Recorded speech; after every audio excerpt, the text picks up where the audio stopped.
Have you ever wondered where monsters come from?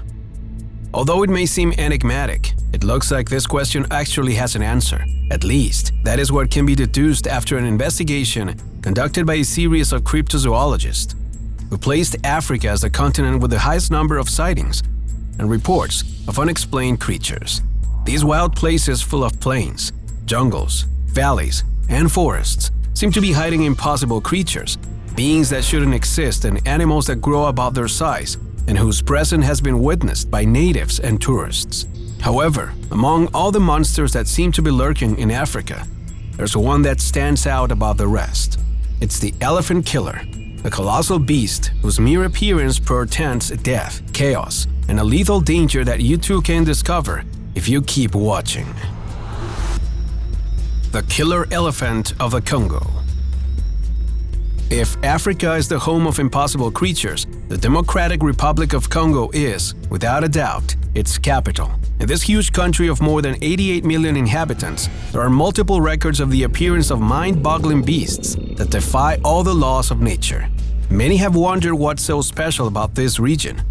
Some venture to affirm that it is due to its climate and its wide range of natural ecosystems, since all types of vegetation converge in this country, and it seems that the most common animals have sizes that far exceed the average. However, this explanation isn't enough to understand what has been happening in the Congo since the mid-19th century. Numerous hunters and researchers have conducted a large number of expeditions throughout the territory. In the beginning, they all interacted with the native tribes and aborigines of the region without giving much importance to their stories. In fact, most of these inhabitants had strange legends describing amorphous creatures that roamed the jungles and forests. Of course, the explorers didn't believe them, but to their surprise, one researcher after another came across an unexpected reality. And the fact is that since 1870, every expedition that has reached the Congo has faced the veracity of the oral accounts of the Aborigines. Monsters seem to prowl the area, and some have even lost their lives trying to catch them. However, among all the disturbing beasts of this region, one stands out for its numerous sightings and grotesque proportions. Its original name is Emila Ntokwa, and it's known as the elephant killer. The first sighting of this creature occurred in 1919, when a local newspaper article reported the testimony of a hunter named Lepage. Lepage was one of the many workers who had come to the Belgian Congo for the construction of the new railroad. The work was arduous but had certain benefits, including time off hunting. Lepage was on the job one afternoon when something that would change his life happened.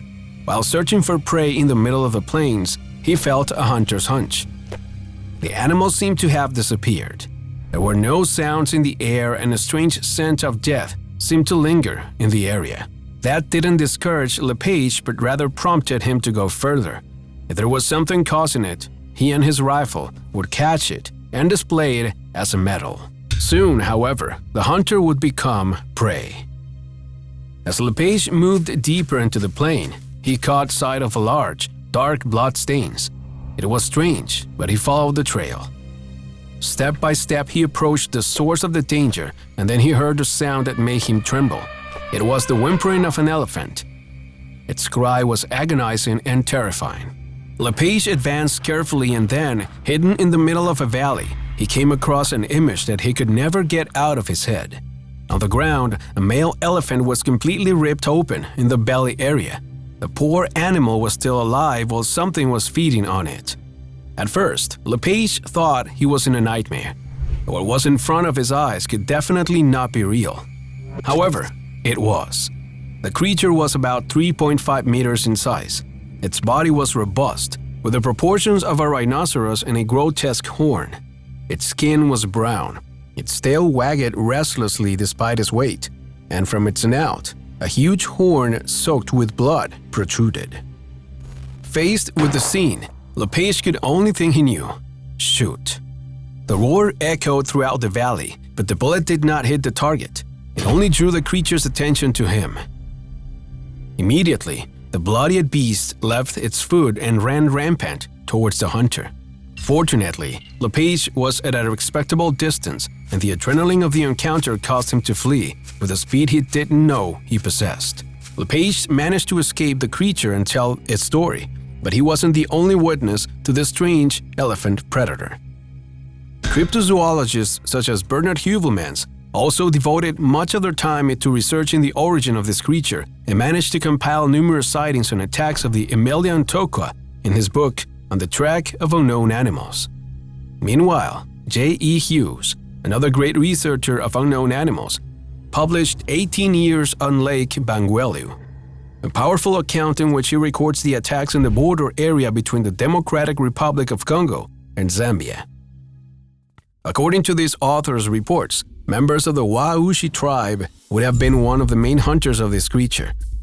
For according to their tradition, this wild beast was one of their main enemies. Hughes even narrated the sacrifices made by this tribe with the creature's body and the rituals in honor of the feat of killing such a beast. Other articles, publications, and reports about the elephant killer have appeared throughout history. Several of them emphasize the Emilia-Ntoka hunt and its alleged killing, although it seems that there are several similar beasts since sightings and attacks on different villages in the country were recorded in 1986. Of course, time has turned this beast into one of the greatest mysteries of the Democratic Republic of Congo, Zambia, and even Kenya, as it has been sighted prowling around these countries on several locations. No one has been able to fully decipher the legend of the elephant killer, but so far no one seems to doubt that it existed in the past. Is it still alive? Is it still lurking in the border areas of this region? Perhaps one day we will manage to discover it, as it has happened with several monsters from this continent that were trapped and then exposed to the world not long ago. Would you like to know some of their stories? If so, get ready to travel through one of the most diverse and wildest continents in the world.